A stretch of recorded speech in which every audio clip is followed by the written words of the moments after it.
Steering ఎట్లా తిప్పాలని నేర్చుకున్నాం. So మనం ఈరోజు ఏం నేర్చుకుందాం అంటే కార్ ఎట్లా మూవ్ చేయాలో నేర్చుకుందాం. సో కార్ ఎట్లా మూవ్ చేయాలంటే ఫస్ట్ గేర్ వేసుకోవాలి. ఏది ఫస్ట్ గేర్ వేసుకొని మనం క్లచ్ స్లోగా రిలీజ్ చేసుకుంటూ వస్తే ఒక మూమెంట్ వస్తుంది. సో వెహికల్ మూవ్ అయ్యే సిచ్యువేషన్ ఒక మూమెంట్ వస్తుంది. బైటింగ్ పాయింట్ అని ఒక మూమెంట్ పాయింట్ అని వస్తుంది. సో అది ఏమవుతుంది అంటే ఆ మూమెంట్ వచ్చినప్పుడు వెహికల్ అనేది సౌండ్ చేంజ్ అవుతుంది. ఈ వెహికల్ అనేది వైబ్రేట్ అవుతుంది. గడగడ గడగడ అని వైబ్రేట్ అవుతుంటుంది. ఆ సౌండ్ ఏదైతే వస్తుందో ఆడనే క్లచ్ అక్కడ నుంచి తొక్కొద్దు, వదలొద్దు. ఆ సౌండ్ ఎక్కడ వస్తుందో నువ్వు క్లచ్ వదిలే టైంలో సౌండ్ వస్తుంది కదా, ఆ సౌండ్ ఎక్కడ వస్తుందో అట్లనే ఆ క్లచ్ ఆ నుంచి తొక్కకుండా వదలకుండా అట్లనే ఆపి పట్టుకోవాలి. ఓకేనా, అర్థమైందా? రైట్, ఒకసారి రిలీజ్ చేసి స్లోగా రిలీజ్ చేసుకుంటూ వచ్చి చూడు. ఓకే, వస్తుందా? సౌండ్ చేంజ్ అవుతుందా? కొంచెం తొక్కు, క్లచ్ తొక్కు. సౌండ్ ఎలా దొక్కాలా? పోయిందా సౌండ్? ఇప్పుడు మళ్ళీ రిలీజ్ చేసుకుంటారా? వస్తుందా సౌండ్? అర్థమవుతుందా? తొక్కు, మళ్ళా తొక్కు దాని మని. పోయిందా సౌండ్? మళ్ళీ రిలీజ్ చేసుకుంటారా? వస్తుందా సౌండ్? ఈ సౌండ్ వచ్చే దగ్గర ఎగ్జాక్ట్ ఆపాల. ఈ సౌండ్ వచ్చే దగ్గర ఎగ్జాక్ట్ ఆపాల. ఆ సౌండ్ దాటింది అంటే కార్ బంద్ అవుతుంది. అర్థమైందా? ఈ వైబ్రేట్ అయ్యేది వెహికల్ వైబ్రేట్ అయ్యేది అర్థమవుతుంది కదా. సో ఆ సౌండ్ దాటుతుంది అంటే వెహికల్ బంద్ అవుతుంది. ఆ సౌండ్ వస్తలేదు అంటే వెహికల్ మూవ్ కాదు. ఓకేనా, రైట్. ఇప్పుడు ఏం చేయాలంటే స్లోగా రిలీజ్ చేసుకుంటే వచ్చి ఎగ్జాక్ట్ లా పైన దగ్గర ఆపు, వెహికల్ మూవ్ అవుతుంది.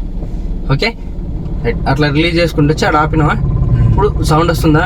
తెలుస్తుందా వెహికల్ మూవ్ అయ్యే సిచ్యువేషన్? కార్ ఎందుకు వదలేదు ముందుకు? హ్యాండ్ బ్రేక్ తీయాలి. సో మనం హ్యాండ్ బ్రేక్ తీయలేం కాబట్టి వెహికల్ ముందుకు వస్తలేదు. సో ఇప్పుడు ఏం చేస్తావు, క్లచ్ ఎక్కి బ్రేక్ పట్టుకొని హ్యాండ్ బ్రేక్ తీయాలి.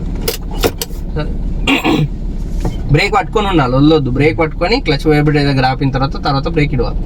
ప్రెస్ చేయి బ్రేక్.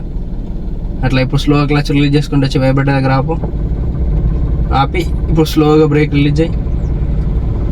పోతుందా? కార్ ముందుకు పోతుందా? తెలుస్తుందా? తిప్పు, లెఫ్ట్ సైడ్ తిప్పు. అర్థమైందా? ఆపు, మళ్ళీ ఒకసారి ఆపు.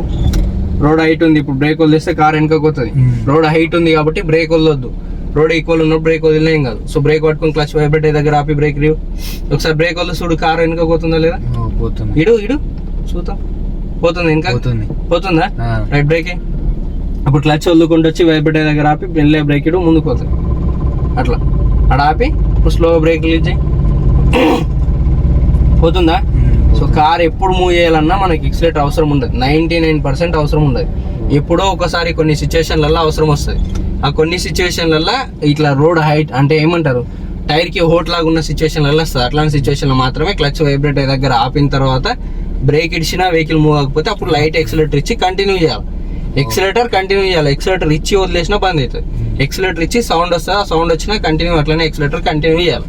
ఓకేనా, అర్థమైంది కదా? రైట్, మళ్ళీ ఒకసారి మూవ్ చేయి. బ్రేక్ ఇడు మెల్లగా. క్లచ్ అంతే ఆపాల. క్లచ్ వదిలేస్తే కార్ బంద్ అవుతుంది. స్లోగా బ్రేక్ మీద కాల్ తీసి అట్లా వదిలేస్తే అదే పోతుందా? సో ఇట్లానే పోతుంది. ఇప్పుడు కార్ మూవ్ చేయాలన్నా ఇదే ప్రాసెస్ ఫాలో కావాలి. ఓకేనా, అర్థమైంది కదా? డౌట్ ఏం లేదు కదా? సో ఎక్సిలేటర్ అంటే మనం క్లచ్ వైబ్రేట్ దగ్గర ఆపిన తర్వాత కూడా వెహికల్ మూవ్ కాలేదు అనుకో, ఇట్లా సౌండ్ వచ్చి అంత హెవీగా సౌండ్ వచ్చి వెహికల్ మూవ్ కాలేదు అనుకో, అప్పుడు ఏం చేయాలంటే ఎక్సిలేటర్ అనేది లైట్ గా ప్రెస్ చేసి కంటిన్యూ చేయాలి. ఆ ఎక్సిలేటర్ సౌండ్ కూడా వస్తుంది. ఆ సౌండ్ వచ్చేది కూడా తగ్గకుండా ఈక్వల్ గా వచ్చేలాగా చూసుకోవాలి. ఓకేనా, అర్థమైందా? అది కూడా ఒకసారి క్లాస్ చూద్దాం. అట్లాంటి సిచ్యువేషన్ లో కూడా ఎట్లా చేయాలనేది రేపు ఒకసారి చేసి చూపిస్తా. సరేనా? రైట్.